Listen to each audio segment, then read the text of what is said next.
Story 1, am I the asshole for cutting my mother-in-law off because she told my daughter she hoped I had died when I was taken to hospital? Original post, March 2, 2024. A 30 female was in a car crash. I had to be cut out of the car. I wasn't seriously injured though thankfully, but the other person unfortunately wasn't doing too well, from what I saw before I was taken away to the hospital. I was told to stay in the hospital overnight to see if I suffered from a concussion. I rang my husband and told him what happened. My mother-in-law got the incidents mixed up when he dropped off our daughters to my mother-in-law while he rushed to see me. The next morning my husband brought our daughters to come get while I was waiting to be discharged. Upon seeing me my 6-year-old burst into tears and said I don't want you to die. I comforted her and said I'm not dying, and I was very lucky. She then said Granny said she hoped I die so that them and my husband can come live with her. Me and my husband were shocked, and my 12-year-old confirmed she heard her say that. My husband said he was going to ring mother-in-law. When he came back into the room, he looked furious. But didn't say anything until after we got home and he said mother-in-law denied it but after he kept pushing, she ended up admitting it, but she said she didn't mean it. I thought me and her were close. But I guess not. I am incredibly hurt she would want that and said I wanted me, and the girls go no contact with mother-in-law. I told him he can have a relationship with her, but I don't want me and the girls to have one with her. My husband said he supports me. He then rang mother-in-law and told her what I said. She didn't take it too well. She came to our house crying and saying it was a misunderstanding and she didn't mean it and that we were taking it the wrong way. My husband asked what did you mean then? She just got hysterical and started crying and saying she always wanted daughters, but my husband was the only child due to her not being able to have any more after him and that the girls are more like her daughters than granddaughters and she wasn't think properly when she said that to her 6-year-old. She got so worked up that my husband had to take her home. When he got back, he said he didn't know she felt like that and asked did I still want to cut her off. I said yes. He said okay and didn't argue.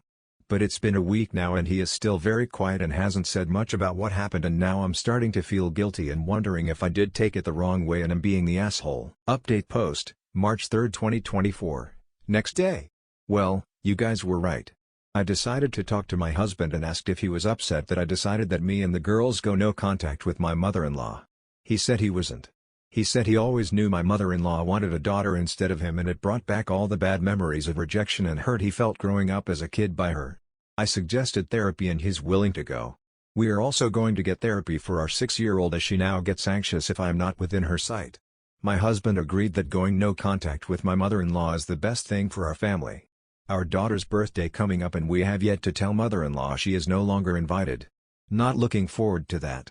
But that's the update. Thanks everyone for the lovely comments and support. I appreciate it. Update post 2, March 4, 2024, next day 2 days from OG post. I didn't think I would be posting here again and thought my last update would be my last. But here we are. Mother-in-law has been arrested. My husband's cousin found my post and knew it was me and she reported it straight to my mother-in-law. Yeah, we know it was you who told her Christina. Margaret told us all about it when she came over screaming, we can't keep her daughters from her. She didn't even hesitate to drop your name and throw you under the bus. So much for loyalty, huh? You are not welcome in our home anymore and you are officially removed from Sam's birthday list in our lives. How about you show the whole family this post so they can see how two-faced you are? To the Reddit community, sorry about that. But my mother-in-law has been arrested. She came to our house screaming we can't keep her daughters from her. My husband tried to calm her down and get her to leave. She wouldn't and attacked him.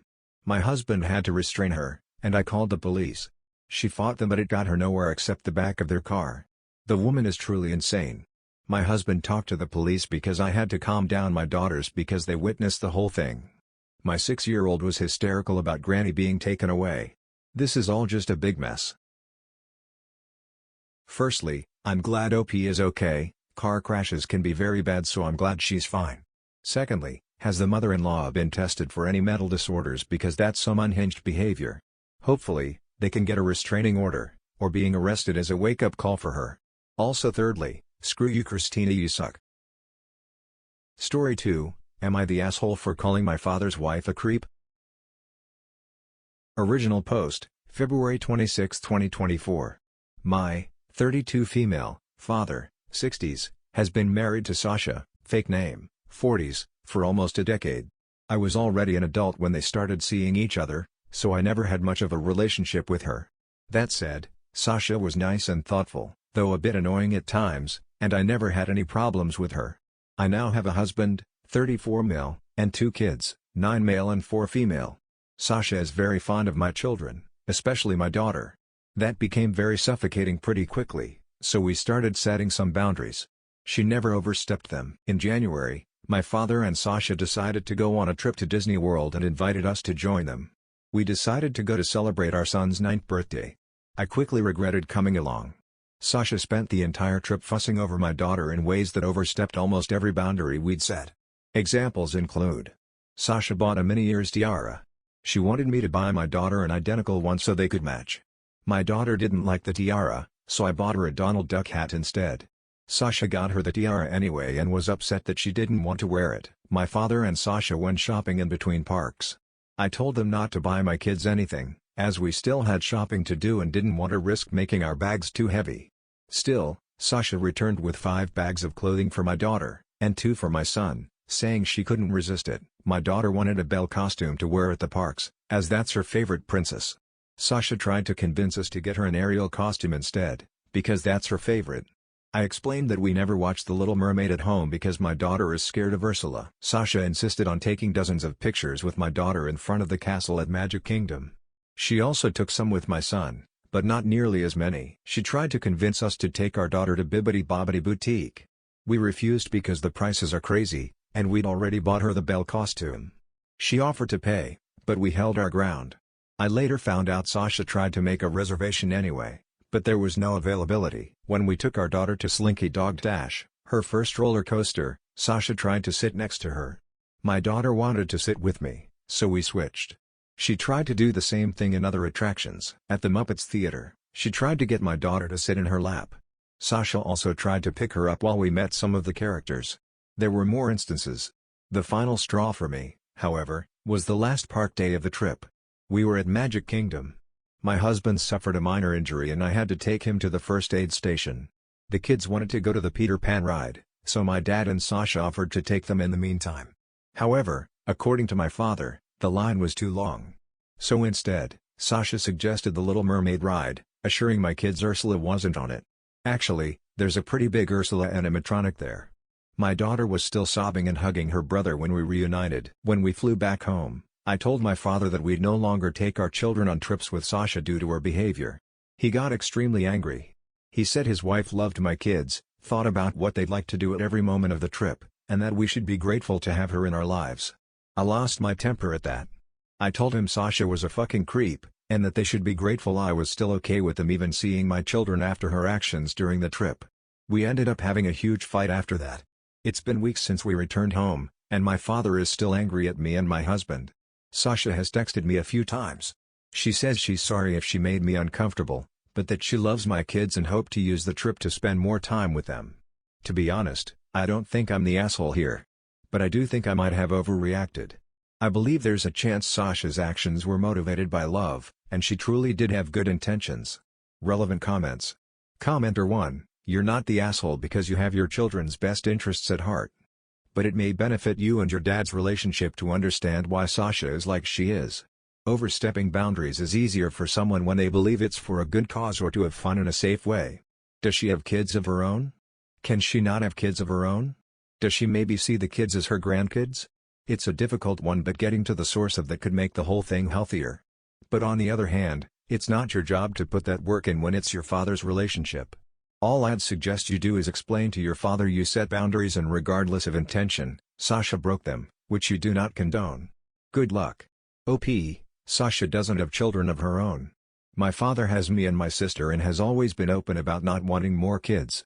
They're married, so I'm assuming she doesn't want kids either. I also don't think she sees my kids as grandchildren. She's always referred to herself as Aunt Sasha instead. When I got pregnant with my son, she commented she was too young to be a grandma. Commenter 2, not the asshole, you set some pretty clear boundaries that Sasha kept crossing the entire trip. Even your daughter seems to not be particularly receptive towards her.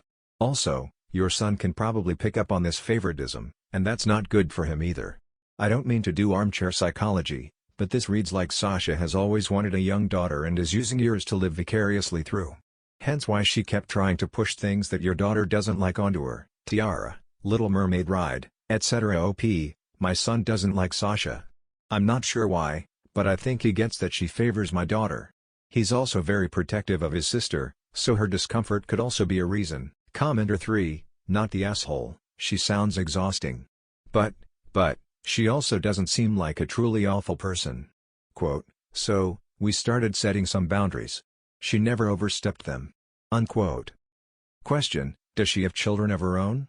She probably sees your kids as a chance to play mommy if she's never had kids. She may not even be aware of exactly how intrusive she's being. Looks like there's a 20-year age gap between her and your dad. She probably thought she'd be okay with not having kids. I'm guessing your dad may have told her he's done having babies. But your little ones, especially your daughter, may have just stirred up those feelings and she's trying to compensate. I still don't think you're the asshole. But maybe have an honest talk with her, just you and her, and try and show a little grace. My apologies if you've done all that already and she's still being a pill. OP, you're right about a lot of things. She doesn't have kids, my dad doesn't want more children. And while she's defined herself as child-free before, she's also told me she'd always wondered what having a daughter would be like. My husband and I started setting boundaries because the situation was really bad when my daughter was younger. She'd wake her up from her naps when she visited, post pictures of her on social media without our approval, and complain about almost every parenting decision we'd make because it wasn't how she'd do it. Update, March 4, 2024. Hey, everyone, I read your comments and came to the following conclusion. As much as Sasha's behavior towards my children angered me and freaked me out, calling her a creep was the wrong reaction to have. That said, I think it's best for my family to distance ourselves from Sasha for the time being. And at the very least, my previous decision to avoid future trips with her based on the Disney trip is still the best course of action. Sasha's pushiness, tendency to override me and my husband's parenting, and blatant favoritism towards my daughter were much worse when the kids were younger. After my daughter's birth, she began to focus too much attention on her and almost none on my son. I gave more examples of that in the comments on my original post. That's the reason we set boundaries in the first place. The way she fusses over my daughter also bothers me. When we had the boundary conversation with my father and Sasha, she told us that she'd always wondered what having a daughter would be like. She'd also defined herself as child-free before, so I was never certain what to think of that. Either way, that reassured me and my husband that we were doing the best for our kids. Those boundaries were never overstepped. Then we went on the Disney trip, and most of them were completely ignored. Many of you pointed out that she might have gotten carried away, or that Disney is exciting and she wanted to make sure my kids had the best experience, etc. There are two things I'll say to that. The first is that whatever Sasha's reasons were, she still overstepped our boundaries. When we first set those, we told her that doing so would have consequences. Disney or not, I don't see a reason to make an exception. Secondly, she wasn't trying to ensure my kids had the best experience.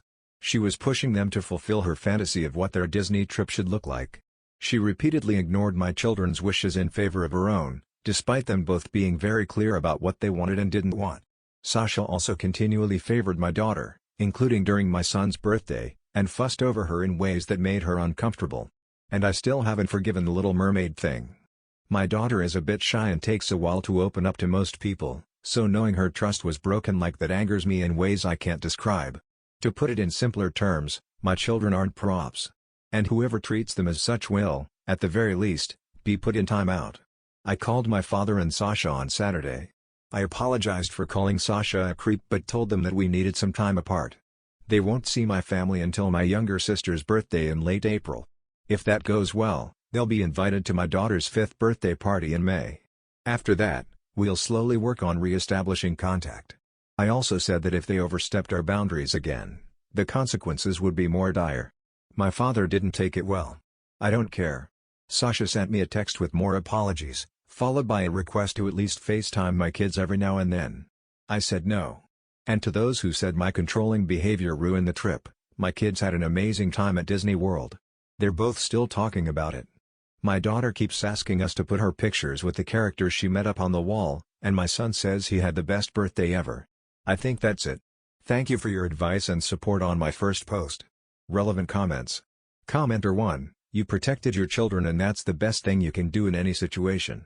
I'm glad they're still talking about the trip, despite favoritism and the Ursula animatronic, which means you and your husband managed to outshine all of it with wonderful memories. For the possible reconciliation, everyone can act normal for a day, The birthday in late April, especially if they know there's a goal post on that day, it's the behavior over time that counts. If they're still messaging you, requesting FaceTime calls, and calling you unreasonable despite you clearly saying you want no contact, you could begin a tally, 1 point for each request, and when it's X amount of points, they'll have their timeout extended because they obviously don't understand boundaries yet. OP, that's great advice. We don't want to go no contact, but we will if our boundaries are disrespected. Knowing my father, a tally wouldn't be well received. I'm doing my best to avoid turning this into a bigger fight, but that kind of system would probably make things worse. It might be worth a shot, though. I'll talk to my husband about it. Commenter 2, thanks for the update. You are doing the right thing and are prepared if your father and Sasha keep trying to push against your boundaries. Make sure anyone who might take their side is fully aware of the consequences of trying to mediate or help them. OP, thankfully, no one's taking their side. At most, my sister said I'd been cruel to them. A commenter asked OP if she has spoken with her daughter about being uncomfortable with Sasha. OP, thank you for sharing that. It's always been clear that my daughter was uncomfortable with Sasha's behavior, which is why we made so many efforts to reinforce our boundaries. Timid or not, she was very vocal about what she wanted, be it our company, not Sasha's, or specific rides and souvenirs. In spite of that, I know we didn't shelter our daughter from everything. She's only 4, so I know the situation was a lot for her to process and she can't articulate her feelings as well as her brother can. But she's not looking forward to seeing Sasha anytime soon, and I intend to respect that. Commenter 3, I see so many cases of women being arrested for inappropriate sexual relationships with minors that I'm dead convinced any adult who fixates on a child like that has bad intentions, regardless of gender. You 100% made the right choice, and I would highly advocate for not leaving your children but especially your daughter alone with her or letting her have unsupervised contact. Thank you for being an advocate for your children and what makes them comfortable. OP, neither of my kids have ever been alone with Sasha. She's tried to offer babysitting services before, but we always say no. My son doesn't like her, and my daughter will usually do whatever he does. I feel bad for the 4-year-old. Having to stand up for yourself at such a young age is scary. I get not wanting to go no contact with your dad, but it might be for the best. Regardless, distancing yourselves from them was the right move. That's it for this video. Have a great day and I will see you in the next one. Thanks for watching.